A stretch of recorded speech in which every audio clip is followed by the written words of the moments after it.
spooky friends, and welcome back to 31 Days of Halloween. Today's voodoo doll look is going to be on my best friend, Jordan. I painted myself twice earlier this day and my skin desperately needed a break. Plus, she volunteered, and honestly, I love painting other people, so it worked out great.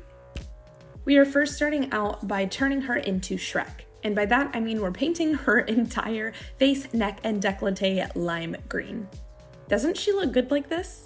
Like this video if you think they should do a live action of Shrek and cast Jordan as Fiona. But comment below if you think Jordan should just dye her skin lime green. Both work if you ask me. We're going to be using MEHRON's Clown White cream paint to highlight the high points here on the face and make this green overall look a little bit less flat. So we are going to hit the cheekbones, the center of the forehead, with the necessary coffee break here, of course. Then we're jumping back to the collarbone and a little bit here on her chin. The eyes will be a bit of a beauty makeup, well, one of them will be, as she will have a button for the other eye, but we are going to be basing this out with our P. Louise base, of course, and then I jumped right down to the chest in order to begin our detail work. If you've been here on my channel before, you know that I love using eyeshadows to shade, something I picked up from watching Jordan Hans, who is an actual Halloween queen. For today's look, we will primarily be using a rich, garden-y green and then an olive-y toned eyeshadow as well. I first created ticks where I wanted her collarbone to pop by hitting right above and below that whitish strip with shadows, and then using big scrambled egg motions to blend that out. You'll notice that the overall look is more of that vibrant, rich garden green, but it does have the dimension of multiple colors. That's because we're using the olive tone primarily in the deepest part of the shadows and blending it out with the garden green. We're also hitting the natural creases or grooves here in her neck before moving back to the face. I use that more vibrant green as her contour, and then we move back to her eyeballs. I left quite a bit of space near the eyes with that P. Louise base so that I could use eyeshadows to get more of the look that I wanted and get a little bit closer to her eyes without putting paint all the way up there. I use a medium green to hit from the inner corner of the top of her nose bridge, kind of touching her brows, and I shaded the inside of her orbital bone, and then I also used a lime green shadow to fill in the rest. Jordan has nice full brows, and I thought what better way to accentuate them than making them stark black. So that is exactly what I did off camera though, because you have to do brows from right in front of somebody, not off to the side, and there was no way that you guys wanted to just stare at my back for the 3 minutes it took me to do that. 3 minutes? Actually, that might be accurate. Our voodoo doll will have a singular button eye, so I spent a practical eon making this black circle as even as I could, which was going against the natural curvature of her face. And you may think that that sounds simple, but I'm telling you that I felt very much like Squidward trying to teach art class.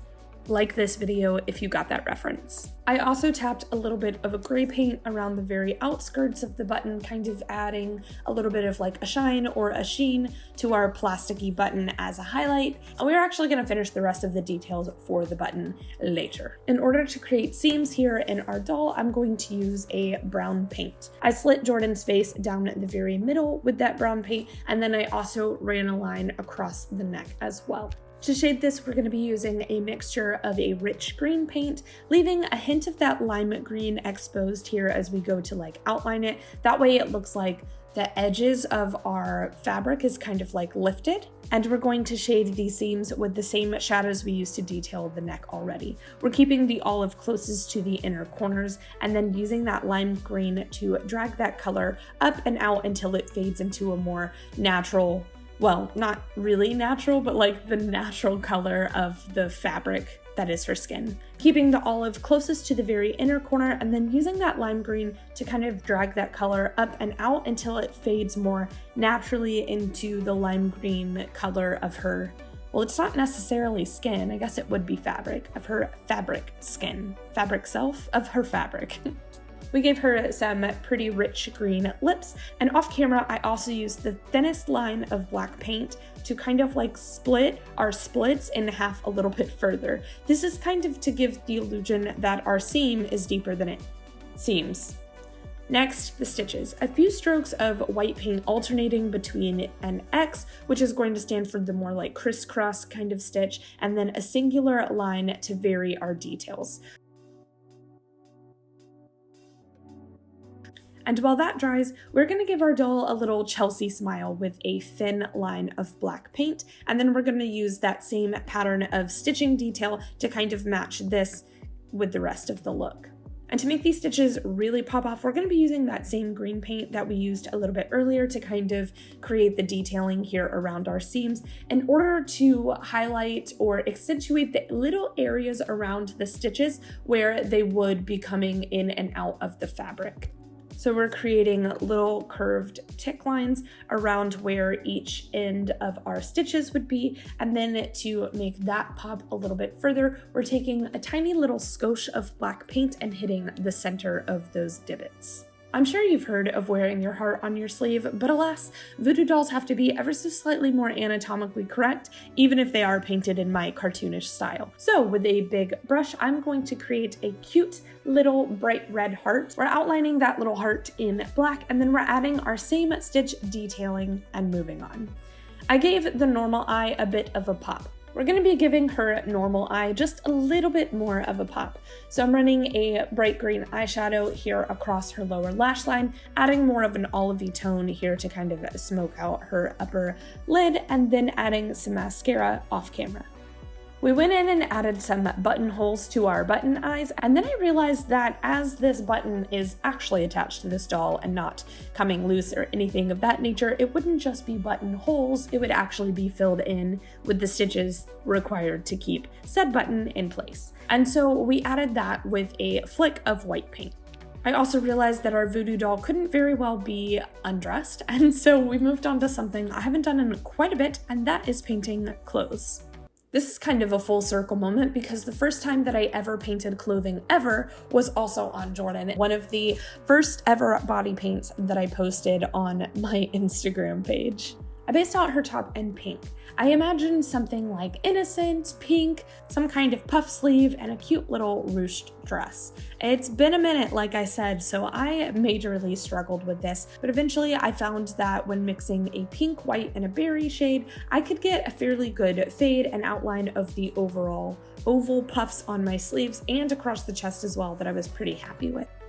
I used this berry shade to give our little puffs a little dimension with thick overlapping brush strokes, and finally popped a little bit of black into the curvature of the sleeves as well, just to create a little bit more shadow here into like our seams.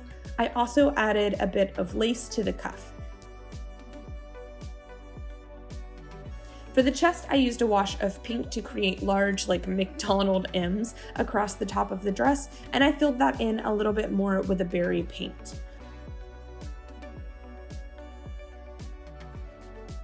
I used black here as well to really kind of sell the depth here in between our ruched bits. What a silly phrase. And then I decided that the whole thing was far too dark and dramatic, and so in order to brighten it, I took a thick bit of white paint and added that to the very center of each of our golden arches, if you will. I also added a few black loops here in the very center in like a whimsical, haphazard kind of way in order to symbolize the drawstrings here on the front of our dress, and I highlighted those in white. And that's it for day 13 out of 31 days of Halloween. I hope you guys have a very fun, safe, somewhat spooky day. Don't forget to subscribe if you're not already, share this video with a makeup-loving friend, and I will see you in tomorrow's video. Bye. I'm on it. Look, I still have paint in my hair.